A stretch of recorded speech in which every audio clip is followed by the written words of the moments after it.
and welcome to Stretford Paddock. I'm here at the Stretford Paddock studio. Isolation, don't worry, not seeing anyone, coming in by myself. My internet, my new flat doesn't work. You've heard it all before now, but I'm just letting you know this is only because I can't work from home at the moment. So we're coming in. But we're here for the news this morning, the paper talk, and we're going to be looking at a couple of stories. Paul Pogba and Juve, they're doing their classic old trick, aren't they? Sniping and swindling everyone into getting really pretty much top-class midfielders for a fraction of their actual transfer fee. There's also another way to look at it. We'll go through the full story, of course, in this video. We're also going to be looking at Marcos Rojo, who... I hate to just boil it down to he's being Marcos Rojo because it's a bit more serious than that, but he's being Marcos Rojo, essentially. How's everyone doing at home? First of all, it's Monday, the 4th of May. I'm not going to say it. People are talking about Star Wars. For some reason, I can't bear when people say May the 4th be with you. I don't know why, because it's the people who say it like they think they've just invented it.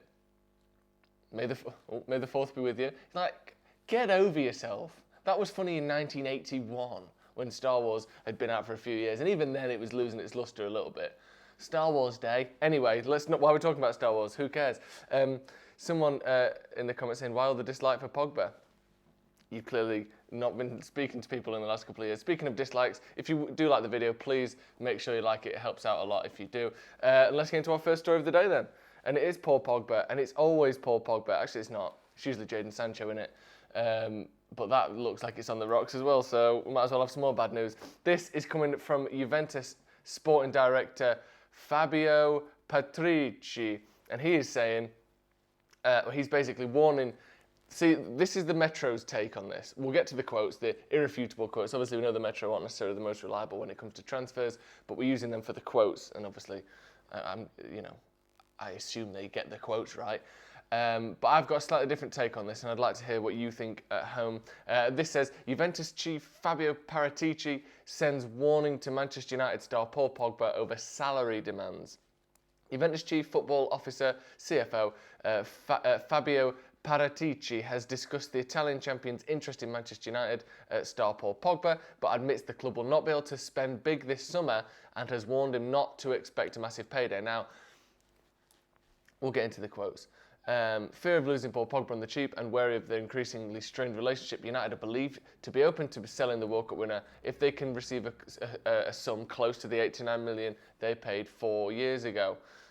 Speaking to Sky Italia, now this is Paratici, he's confirmed that an approach on Sunday, whilst he also warned Paul Pogba to forget about earning an astronomical salary. See, the way they're angling this, and we'll get to the quote in a minute, is that this is a warning to Pogba about the salary.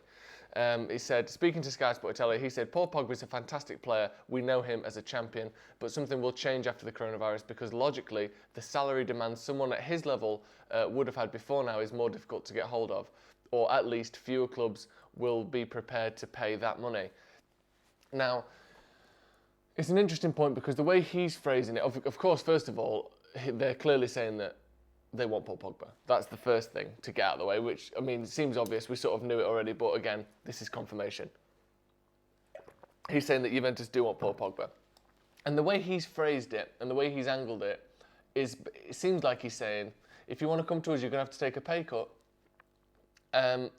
Whereas I actually think what he's saying is, we don't have all of this money that we would have had.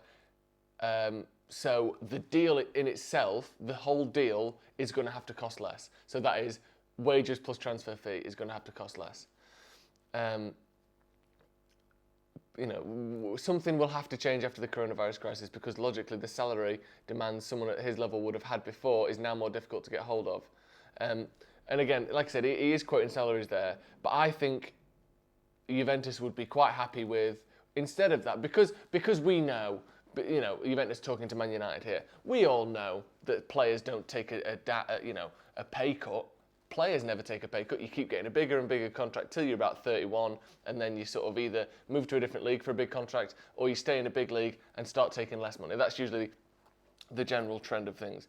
We know that a 26-year-old Paul Pogba, 27-year-old Paul Pogba isn't going to take a pay cut. But we've already said that we can't afford big wages. But okay, I suppose what we could do is if we just give you 45 million for him or 65 million for him instead of the 100 million that you want, then we can still pay him his previous wages. So don't. I would say this is less of a sort of approach and a target towards Paul Pogba and more of an approach to Man United, because surely they don't expect Paul Pogba to take 150 grand a week pay cut to join Juventus. I know that they sort of win more titles than United, but they kind of up until recently been pretty much a one-horse league over in Italy. The troubles that AC and Inter and Roma have had, it's only been Napoli pushing them, and even then they were on a shoestring budget compared to Juventus. I don't think Paul Pogba's going to go over to Italy and get paid half of what Cristiano Ronaldo's on. A 34-year-old Cristiano Ronaldo is being paid double what Paul Pogba is. That doesn't seem feasible to me. I think this is more of a sort of a nod and a wink towards United saying we can't afford as a package to spend 150 million over 5 years, so we're going to take 30 million off what we offer for him, knowing that you can't sell him to anyone else anyway because no one even wants him. And then that way it's only 120 million over 5 years, and we can afford that. Again, Scott there saying the Metro. Yeah, the Metro isn't necessarily particularly reliable when it comes to sources say, but this is a direct quote from a Juventus director of football here. This isn't them coming up with some idea about who's going where. This is a direct quote, so I don't think they're so low on the rung that you can't even trust them to report a quote. Pogba isn't getting sold for less than £130 million. I don't necessarily agree with that. I think if we got offered anywhere in the region of £100 million, we'd take it, personally. What about director of football? Don't know what that means. Like the denim jacket fella, thank you. Let me know in the comments whether you think it would be worth letting Paul Pogba go for somewhere closer to 60, 65 million pounds. It's a strange one. Whenever we talk about Paul Pogba, there are some people who are so, he needs to stay, he's our best player. Because I think that, the argument that he's one of, if not our best player, most talented player, is almost, goes without saying at this point. That's just understood that he is United's most talented and probably only world-class player. But some people find it much easier to overlook the off-the-field stuff. Some people, that's all they can see, and they want to get rid of him at any cost. Let him go for free. We don't need players like that at the club. So he's such a polarising character. The Pogba situation is a real bummer because the only clubs that can afford him are Barca, PSG, Juventus, Madrid, or City, and only one of them want him. There's no demand for Pogba. I think Madrid maybe want him, and obviously Juventus want him because they've got their director of football coming out and saying that they want him, and I think those two teams do want him. Madrid spent 350 million euros last summer, which even for a club that's sort of semi-state sponsored like they are, I think they can't do that every summer. They had taken a big chunk of time off from buying these Galactico signings. Since Gareth Bale, I don't think they'd spent over 50 million on anyone, and that was Vinicius Junior. So I think they've sort of spent a bit of time in the mire in terms of huge transfers. So they kind of saved up for last summer, despite what people like to say. Barcelona are the ones that seem to spend big every summer. They've always got a £100 million player that's coming into the club. And a lot of them, I think I would have to say they've got the lowest success rate of all of those big signings, of all the top teams. Coutinho's been a failure at 120 million. Ousmane Dembele, whilst it's hard to say is a failure, hasn't played enough due to injury, so in that sense he has been, and he was 110 million. Griezmann has been decent but struggled to find his position, and he was 100 million. So that sort of 300 million quid they've not wasted, but it hasn't really improved the team in the last 4 or 5 years. So they're the sort of team that could buy Paul Pogba, but I don't think they have another 100 million risk in them at the moment. I'm not sure he necessarily suits their style of play either. We cannot let Paul Pogba leave. We will see a different Paul Pogba with a better United around him. That's Callum Brown, one of our members. To the members who are a first team and above, you're going to be getting a behind the scenes video today. And to all the members, there's going to be another episode of Off the Record, the members' podcast coming out later in the week, probably Wednesday or Thursday. So look forward to that as well. But yeah, it's interesting, isn't it? The idea of there's someone talking on Reddit the other day. It was quite a good little thread. People saying, oh, just because we've got Bruno, just because the team looks a bit better, that doesn't mean Paul Pogba's going to stay.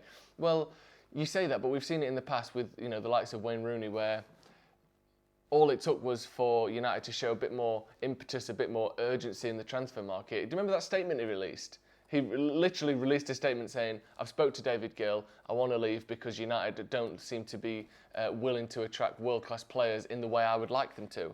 Remember that? And that's one of the reasons, of course, why Wayne Rooney is often sort of... he's not always at the forefront of the most loved players ever at United, even though he's one of the best, if not the sort of overall, in his tenure there, the best player ever. Or he's, certainly right up there with sort of Charlton and Ronaldo, Cantona, Keane, those types of players, the real sort of legends of the club. And yet somehow he's never captured the sort of the fans' imagination quite to that same echelon. And part of that is because of the transfer speculation around him. But he released that statement, and it looked like he was going to go to Chelsea, and then he stayed.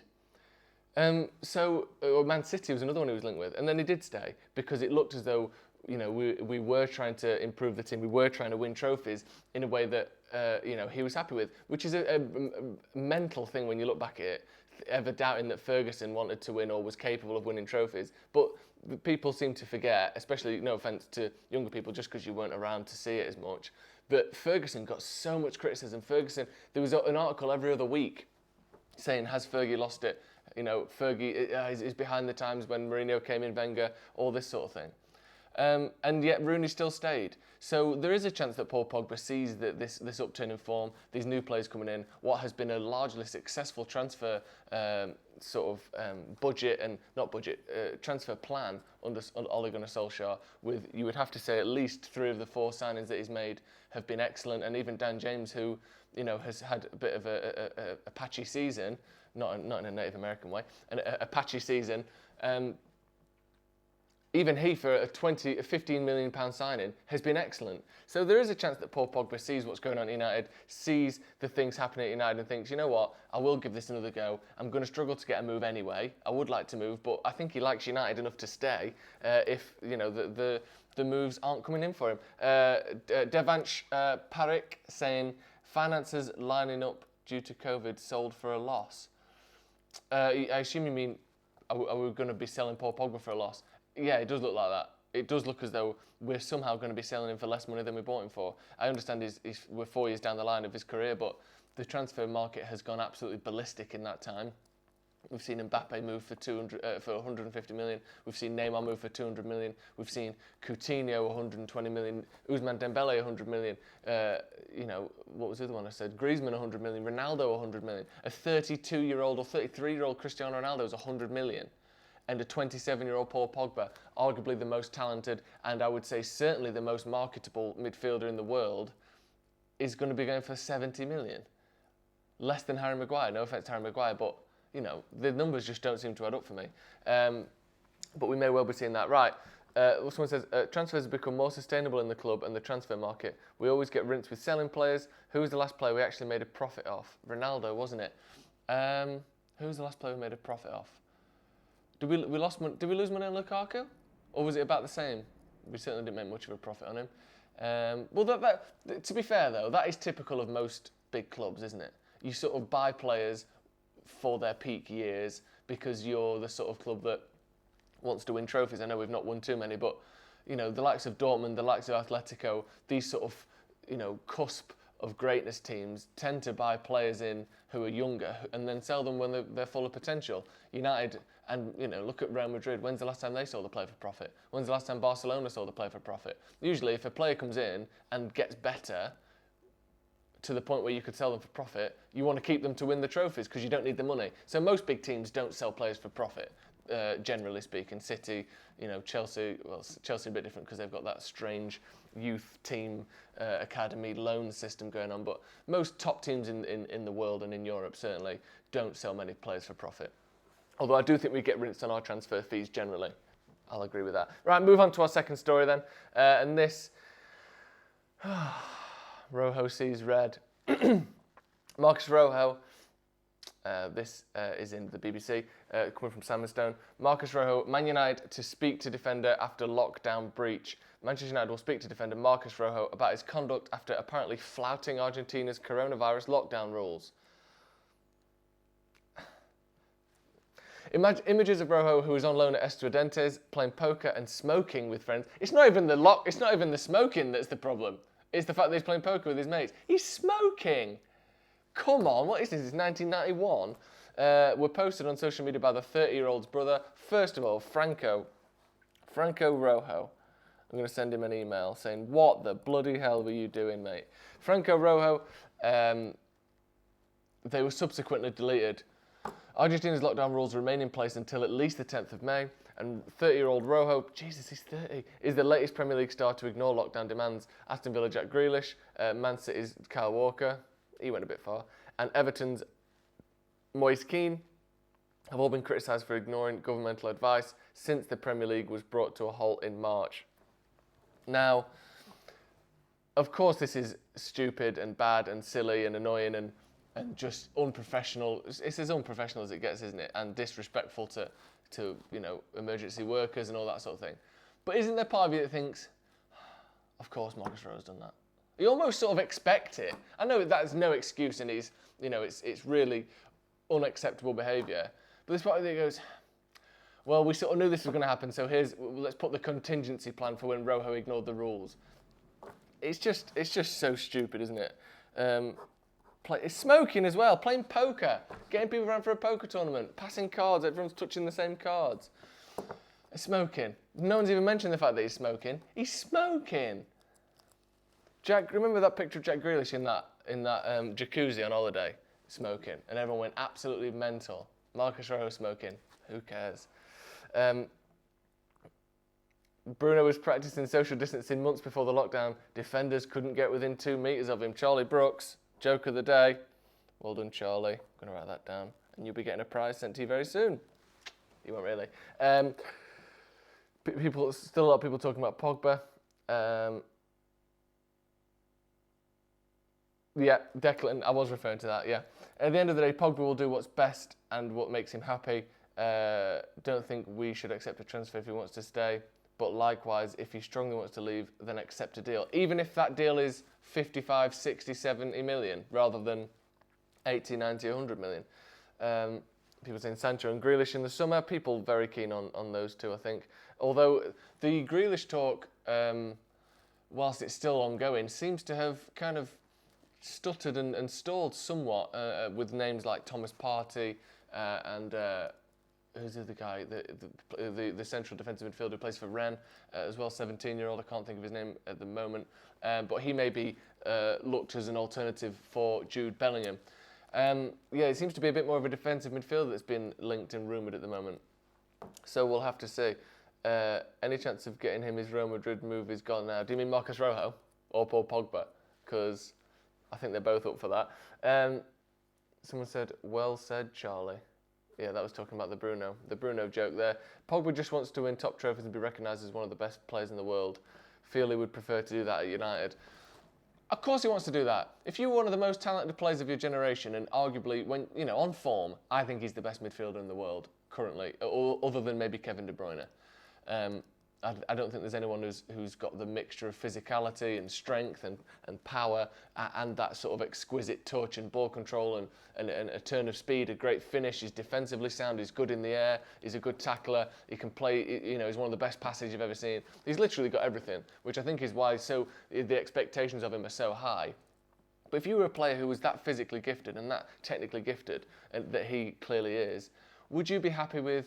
Obviously, he's won, I say this, he's won 4 Italian leagues, he's won the World Cup, but you think he's coming into those years of his career where he really should be at his peak now. He wants to be winning the Champions Leagues, he wants to be winning his domestic league regularly, and there is part of me that thinks you can't really blame him for that. I think he would be hailed as a hero amongst heroes if he were to take United back to winning the Premier League, and obviously it's far away at the moment, but if he could win the Premier League and Champions League with Man United, I don't think there's an achievement in football that would be as highly regarded and as lauded as that would be. You go and win the La Liga with Real Madrid, it's excellent. Of course, it's always good to win a title, but you're playing against a 32-year-old Lionel Messi who is in a team that isn't as good as it used to be. You're playing against an Atletico Madrid team that seems to, whilst they're always defensively sound, never since their title-winning year really challenged for the trophies like they used to.